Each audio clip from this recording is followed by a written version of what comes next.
One Piece Manga Chapter 1115 titled Continental Fragments. The cover page of the chapter is the 5th volume of the limited cover story Ogre Child Yamato and the Holy Inari Shrine Pilgrimage. In the 3rd and 4th volume of the series, we saw Kinemon give Yamato some money as a parting gift. Kinemon requested for Yamato to take Yasui's sword and bring it back to Enma's shrine. In this volume, Yamato is still in the Flower Capital, making his last preparations before visiting the other regions of Wano. He is smiling while watching how Hiyori and Otoko prepare a bento for his journey around Wano. I think it's safe to assume that now that he has money and food, he is about to begin his journey, unless there are more people requesting favors from him. The chapter begins where we left off in chapter 1114.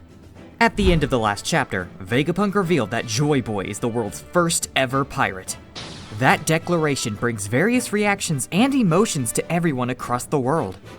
In the flower capital of Wano, the Straw Hat's Jolly Roger is proudly placed just below the castle. Back in episode 1085 of the anime, Luffy tells Momonosuke that he thinks of him as his little brother. Luffy then declared Wano as his territory by telling Momonosuke that if anyone messes with him and his friends, they're messing with the Straw Hats too. People are listening to Vegapunk's broadcast as he begins to reveal how Joy Boy became known as a pirate. Someone found Orochi's Din Din Mushi in the castle, while another person finds it hard to believe that a foreign transmission is reaching Wano. For those of you who may not be aware, Wano is an isolated country that is disconnected from the rest of the world. Being in contact with outsiders is prohibited and considered a crime. So technically, there shouldn't be any way to communicate with the outside world. But because of Orochi's alliance with Kaido, as well as his meetings and communications with CP0, Orochi needed to have a Din Din Mushi. So it's not surprising that someone finds it hard to believe that a message is reaching Wano. The scene shifts to Momonosuke, Kinemon, Otama, and Shinobu. They are casually eating dongos while listening to the message by Vegapunk. Momonosuke comments about Joy Boy being a pirate, just like Luffy. Kinemon, on the other hand, wonders if his lord knows Joy Boy. The scene shifts to a jail cell at the G4 Naval Base. The ex-fake Luffy, Demaro Black, and his crew is listening to Vegapunk's broadcast. This time, Demaro is no longer Luffy. He is now Captain Kid. And the rest of his crewmates are now the fake Kid Pirates. Fake Killer asks Captain Kid if he can easily beat Joy Boy. Captain Kid affirms and says that he is already dead. Fake Heat boasts that's his captain. He proudly says that the only thing bigger than his captain's confidence is his belly. Fake Captain Kid fully believes his crew's words and mockingly says he's 1,000,000 times tougher than Joy Boy. He even ridicules his name and changes it to Joy Toy. The scene shifts to the coast of Egghead Island. The Marines on the battleships have their jaws drop as they hear the revelation.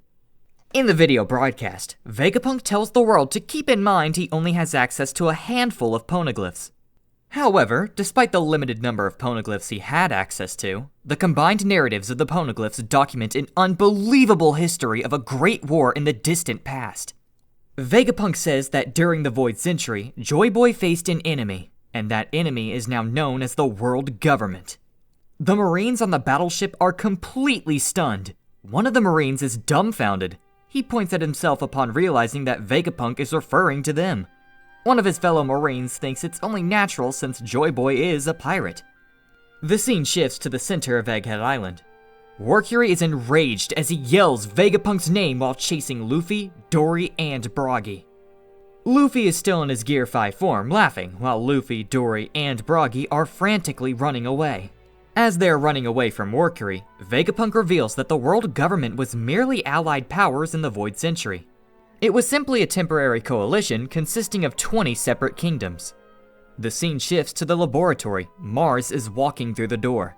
As he walks through the laboratory, Mars activates his Conqueror's Haki, and the Din Din Mushi in the room falls to the ground, unconscious. With all that Vegapunk has shared so far, Mars is furious.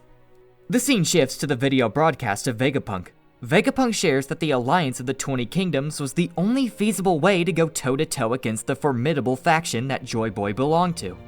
As he said this, the silhouette of Joy Boy fighting numerous kings can be seen in the background. They are currently faceless, but Joy Boy is clearly in a form similar to Luffy's Gear 5. Vegapunk continues to shock the world with these revelations. Vegapunk says that he doesn't know the full details of how this great war started. Vegapunk is not one to judge the morality of both the oppositions. However, what Vegapunk knows is that the war was a clash of two opposing ideologies. This revelation could be another affirmation to what most people in the One Piece fandom believe. Joy Boy's ideology is all about freedom, while the world government is all about control. The scene shifts to Zou in the New World. Zunisha silently listens to what Vegapunk has to say. Vegapunk continues his message and reminds of Joy Boy's origin as someone who is born into a fantastical civilization. He adds that this civilization is so advanced that it's hard to believe it existed over 900 years ago. Vegapunk adds that the weapons that existed in that century-long struggle were so advanced that they can't be created even with today's modern science. Vegapunk shares that they are impossible to recreate, even with his scientific capabilities. The Minx tribe listens to the voice reverberating on the island. Carrot is amazed, and she's wearing a new outfit. Wanda is dressed as a musketeer and doing the same as Carrot. The other members of the tribes are also present. They are intrigued by the breaking information Vegapunk is sharing with the world. However, the reactions differ from person to person as the scene shifts out in the sea. The Foxy pirates are on a shabby small boat. Foxy, Porsche, and Hamburg are listening to the broadcast. Foxy laughs at the broadcast and wonders what Vegapunk is saying exactly. Foxy calls him a peanut-headed fool.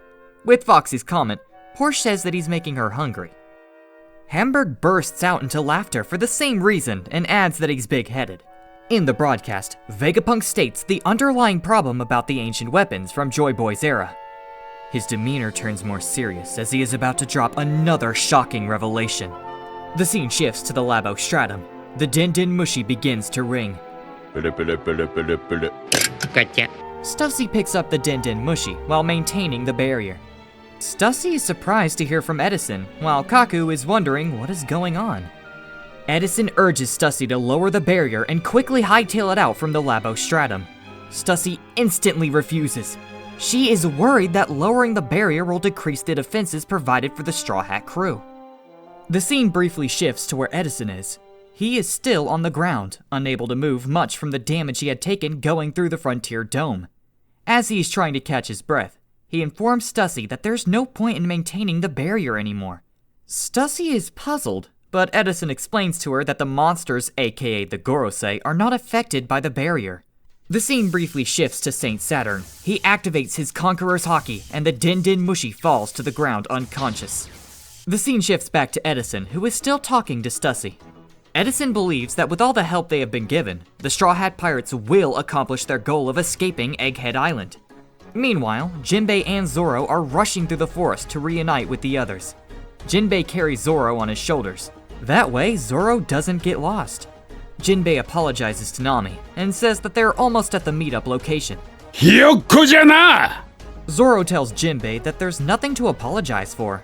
After all, they were busy. Nami hears what Zoro had said and warns him that he will get the punishment he deserves later. Nami urges Jinbei to hurry up as the Marines are moving their ships to block the northeast coast. 誰があんたなんかに As the battleships move closer and begin to surround the giant warrior pirate's ship, Nami says that she won't ever forgive Zoro if they get blasted out of the water after all of this. After all, it's Zoro's fault for taking 6 months to defeat Lucci. The scene shifts back to Stussy. Her tone is sad, yet expressing her relief upon knowing that the crew will make it out of Egghead Island alive. She's worried that Stella won't ever forgive her if she lets the Straw Hats get caught. Knowing how Stella is, Edison says that would not happen. After that, he urges Stussy to quickly get out. However, Stussy is conflicted. She doesn't know what to do with herself. And that puzzled Edison. Stussy starts to ponder her purpose in life. Now that Stella is gone, to whom is she meant to live for now? She thinks that she no longer has a purpose now. Kaku is listening to Stussy without a word.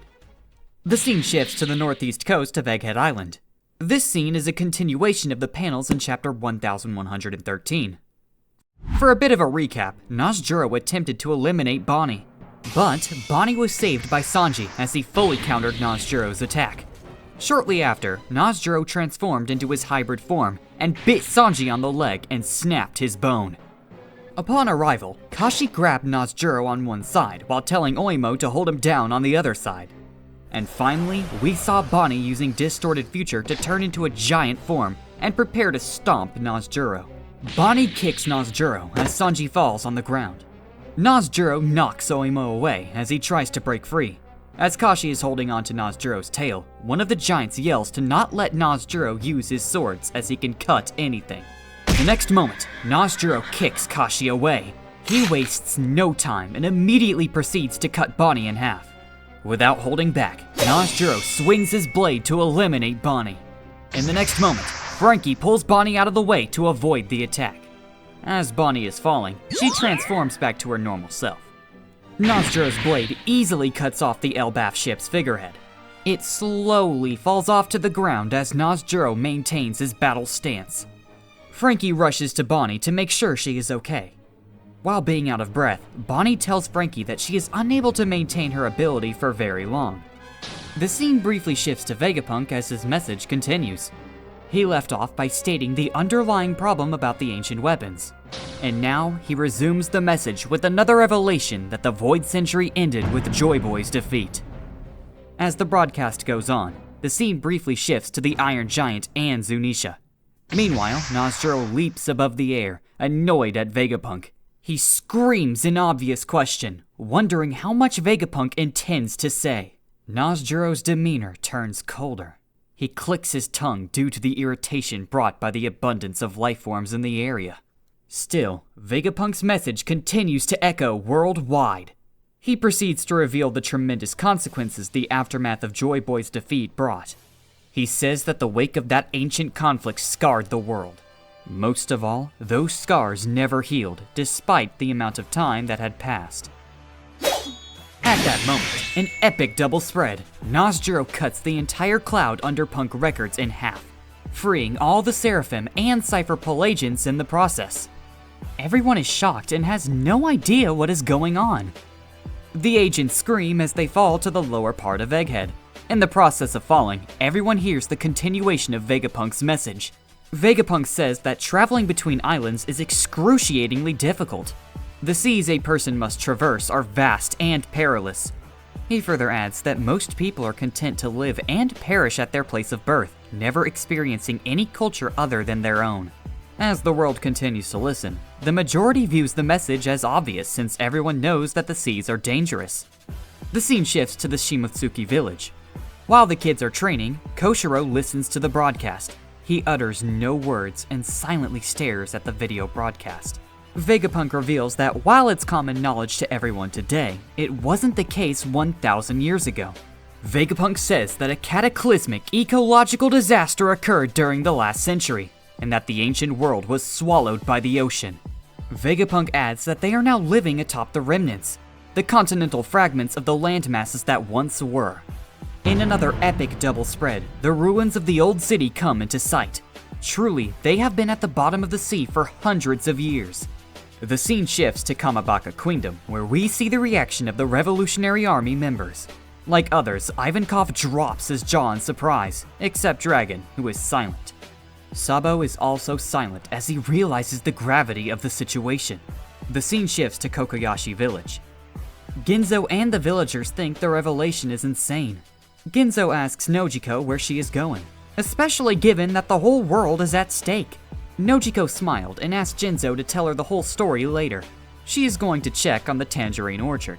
As the broadcast continues, Vegapunk says that while it's hard to believe, there really were multiple vast continents back then.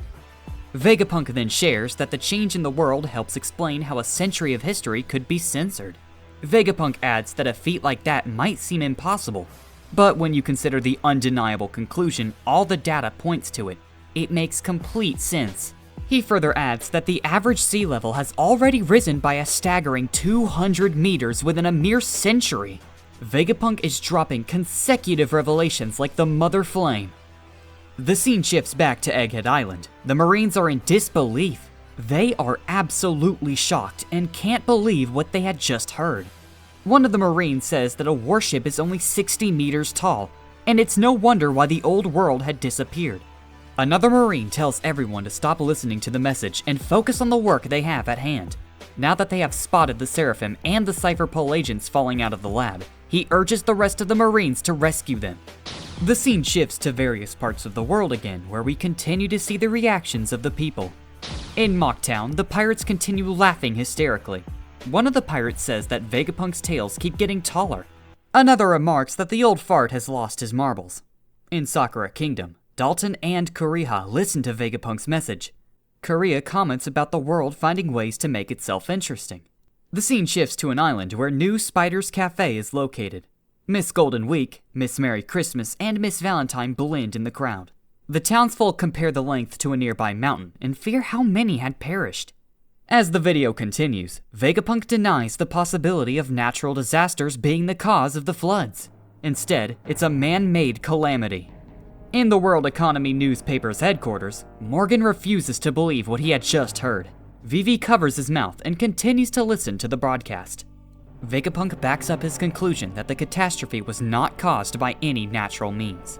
His never-ending research into various branches of science says it's impossible for such a drastic change to happen spontaneously within 100 years. His suspicions were confirmed a few days before the recording. Upon realizing the world's current sea levels, Vegapunk reaches a solid conclusion. The panels depict Mars, Saturn, and Mercury's faces. The three are on edge as they fail to stop Vegapunk's message to the world. The genius tells the world that this might be hard to accept for many people, but the disaster that happened 800 years ago was actually caused by ancient weapons technology capable of sinking the world. The scene quickly shifts to Mary Joie's. Emu wanders in the room of flowers as he walks on the flowery field and plays with the butterflies. The revelations continue with Vegapunk saying that the ancient weapons still exist and is just waiting to be used again.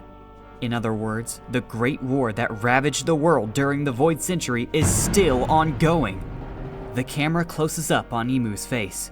They are serious as they know that Vegapunk had said too much, and the chapter ends. Man, what a peak lore chapter. Did you expect that Vegapunk would have shared this much with the world? Do you think there is still more that he will share? Comment below and let me know what you think. Press like if you enjoyed the video, and if you don't want to miss out on future One Piece chapters like this one, definitely subscribe and hit that bell icon. Fortunately, there is no break next week, so I'll catch you in the next video. Till then, thank you for watching the video, and have a great day.